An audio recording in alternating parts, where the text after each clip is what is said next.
Okay, so we're still talking about revenue, you know, potential revenue recognition issues.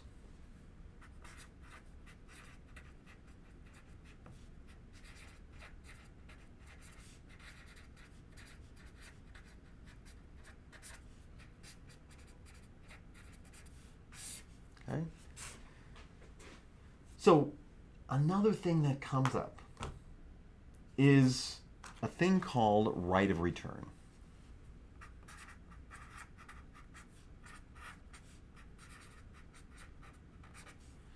Now, many products that get sold have a right of return, and those are normal. And for the most part, those normal rights of return will be factored into estimating what my future returns are going to be. And when we think about right of return, we assume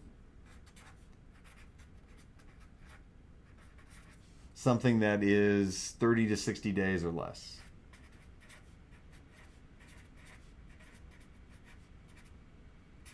Something like that, right? That's a normal rate of return, right? Normal rate of return, that's usually what I get, 30 to 60 days. But if the rate of return is, and maybe I have a right of return for some customers 30 to 60 days. Well, what happens if I give a right of return to a different customer and I give them an entire year to return that? That's different. That's outside of whether or not this is a typical business practice.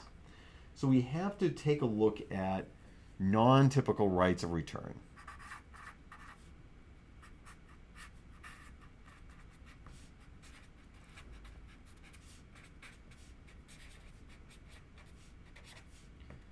Right? Non-typical rights of return. So if we sign a deal where, okay, we're going to give this to you, we'll give you up to a year, maybe we're letting them sell it, they theoretically take the insurable risk, but we will, if they don't sell it within 6 months to a year, they can return it to us. At that stage, at the stage of sending this to my customer, I can't recognize revenue on that.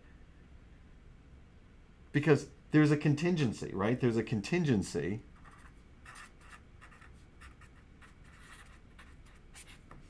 You sell it. If you don't sell it within 6 months to a year, you can return it back to me. So contingencies like that, that's not a typical right of return. You can't recognize that revenue until that third party actually sells it, right? We're not talking about a consignment arrangement. We're talking about they own it, but they can always return it back to you if they don't do what they're supposed to do. Any type of, long term where it looks like I still have some interest. Okay, if our organization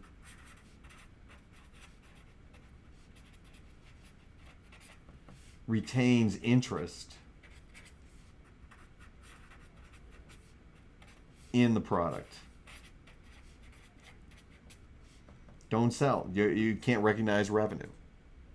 You cannot recognize revenue, right? If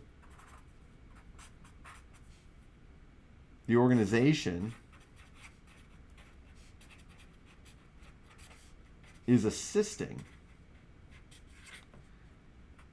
in the sale, getting the customer, helping out, you can't recognize revenue. You can't recognize revenue, right? Because this product can still come back to me. Well, there's a reason why, because I haven't been able to do a good job of selling it. Just because I sent it to a third party, if I'm still involved, if there's still kind of contingencies, if there's still some kind of interest, all of these things, preclude us from recognizing revenue. So when we start seeing these things that exist in these contracts, do not recognize revenue.